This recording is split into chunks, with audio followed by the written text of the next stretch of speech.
So, good morning mga ka-auto. Ngayong araw, may test drive tayo. Yung magte-test drive sa atin, yung i-release natin yung unit niya bukas. Nakasubscribe na ba kayo? Kung hindi pa, pakisubscribe naman po yung channel namin. Bibigyan ko kayo ng 5 seconds para mag-subscribe. Ito na ang 5 seconds nyo. 1, 2, 3, 4, 5. So yun, puntahan na natin si client. Pakisubscribe naman yung channel namin. Then, simulan natin yung video na yan after ng intro na to.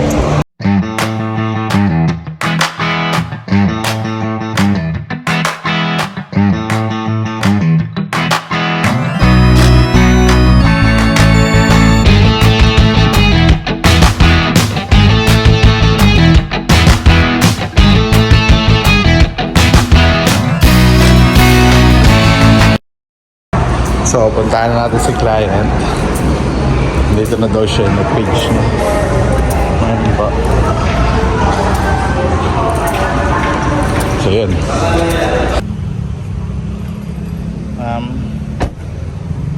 So, start na kami mga ka-auto.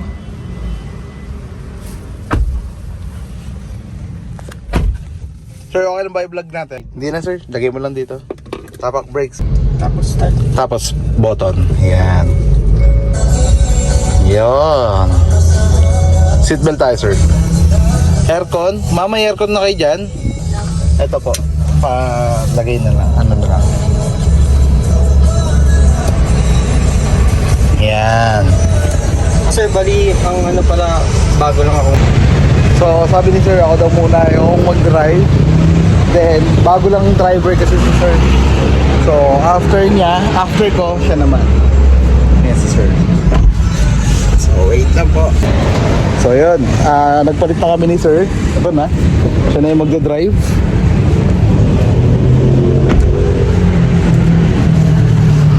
Bagong driver lang si sir mga ka-auto. Wait lang. Okay. Yan sir, ilagay mo lang sa drive. So yun. Saan ka nag-driving school sir? Sa Antipolo po, sa Smart. Yun naman pala. Shoutout sa Smart. Kayang-kaya ng mga bagong driver lang yan kasi magaling magturo ng Smart. Doon din ako galing. Doon din ako nagpa-turo sa Smart pero hindi ko siya natapos yung ano eh. Nung may kotse na, ako na yung nag-drive. Nagpaturo ako sa brother-in-law ko. Tapos, tinakas ko na yung kotse. Ayun, tuloy-tuloy na. Dati po kasi yung sa LTO, hindi kailangan ng certificate na. Oo, ngayon kailangan na eh. Opo, para magpa-add code. Oo. Ano po yung ano, malambot. Dead na yan sir. Malambot talaga yung steering wheel nito. Si Stargazer sir, sobrang Yung depende. na-try ko po kasi yung sa Mirage, yung ano medyo Matigas? hindi naman, kumpara dito po. Oo. Ayun, nilalambutan si sir sa manibela ng Stargazer. Sobrang lambot nga naman ito. Yun yung sinasabi sir lang lahat ng nagte-test drive sa amin. Sobrang lambot daw ng manibela ng Stargazer. Yan. Parang hindi ka baguhan sir ah. Parang gamay na gamay mo na rin sir. Ayan. Ang technique sir, isa sa mga technique, pag nakikita mong yung logo ng Hyundai nakatama, ibig sabihin tama yung gulong mo. Okay. Yun. Sa Toyota kasi yung logo, pag nakabaligtad, so baliktad yung gulong ko.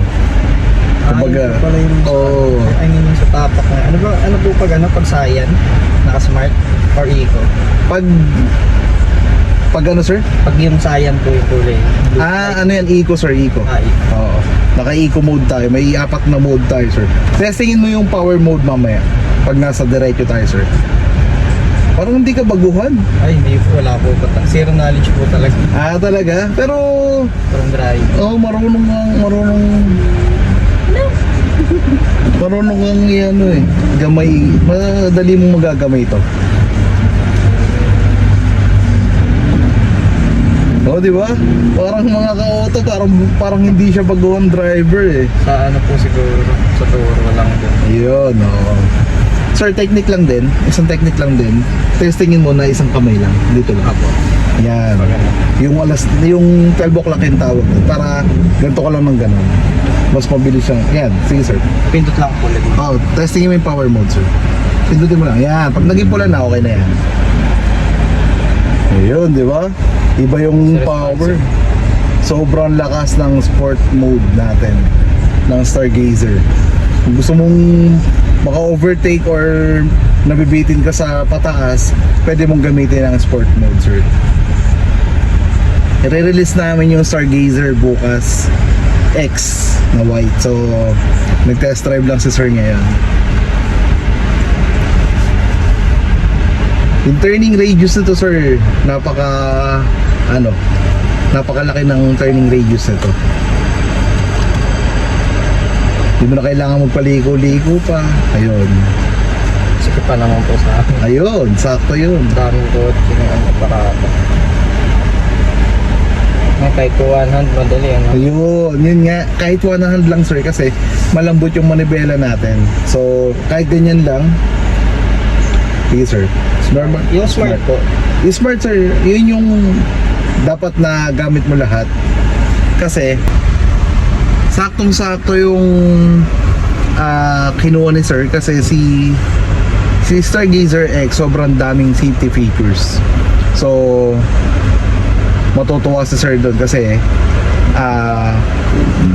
lahat yun maganda para sa mga bagong driver. May utilities. No, totoo. Kasi nandun yung safe exit kapag may motor at Gift assist.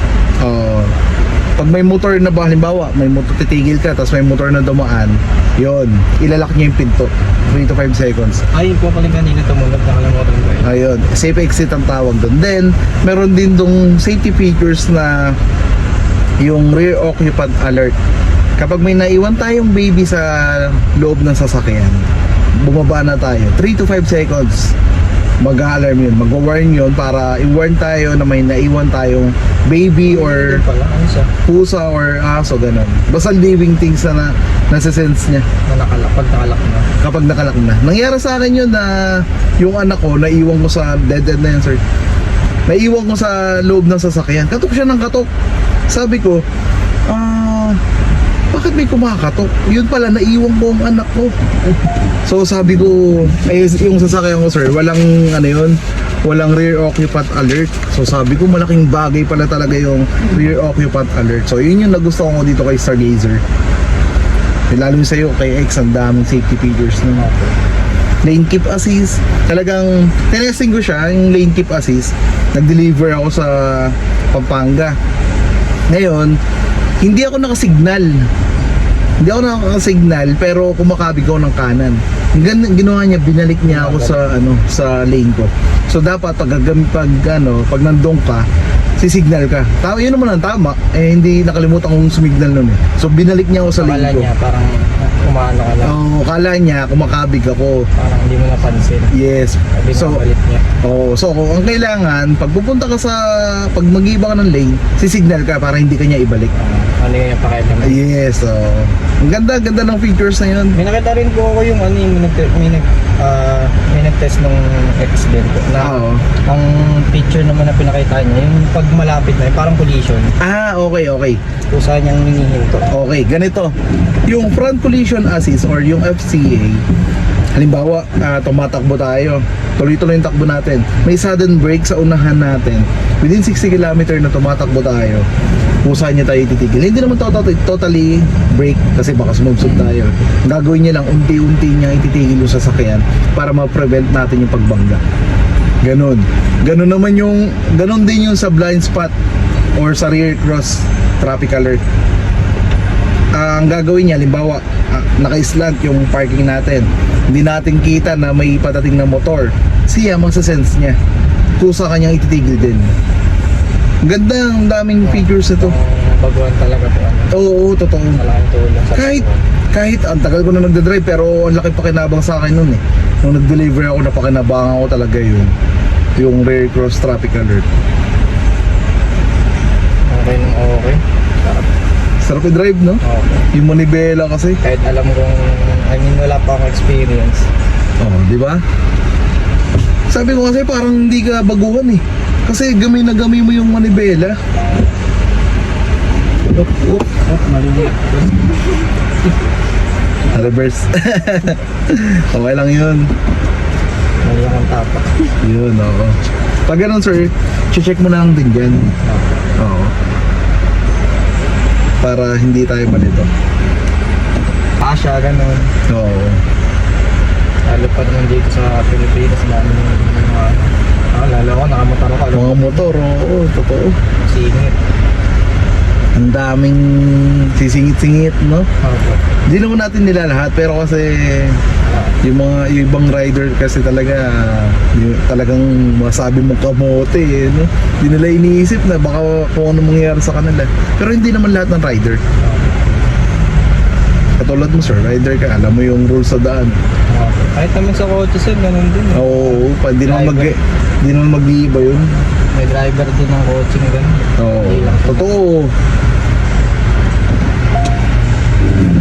Hindi natin talaga may iwasan yung ganun. Kaya doble ingat na lang sa lahat. Opo.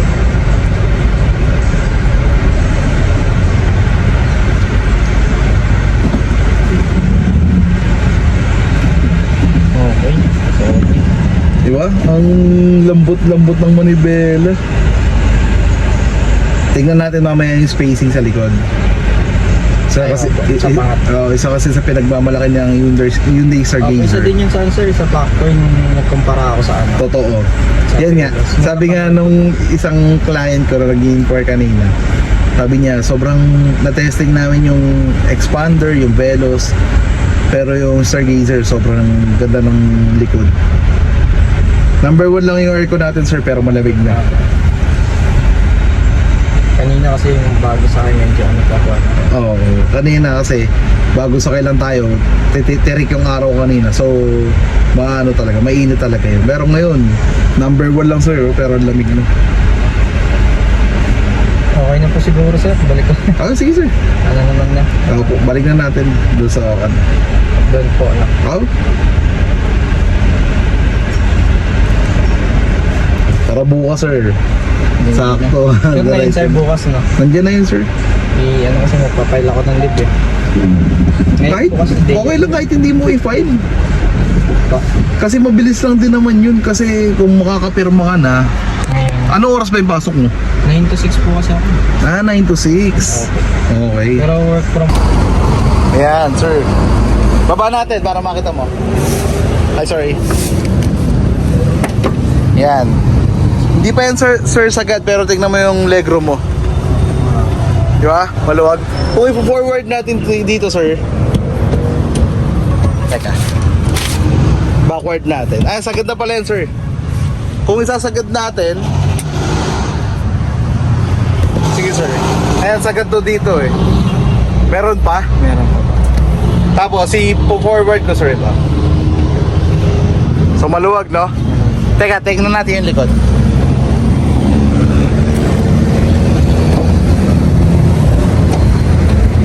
Sige, sir, slant natin. Paano po? Ito.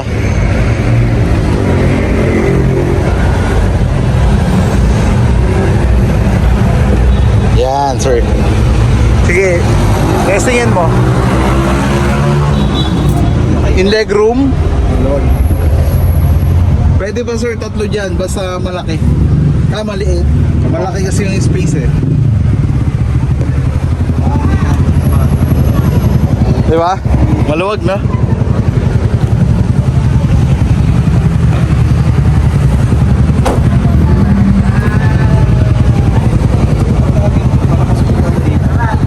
Maluwag sir.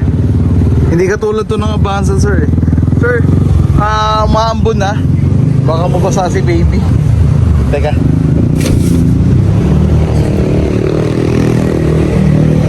Ayusin ko na lang yung kotse. Maambon.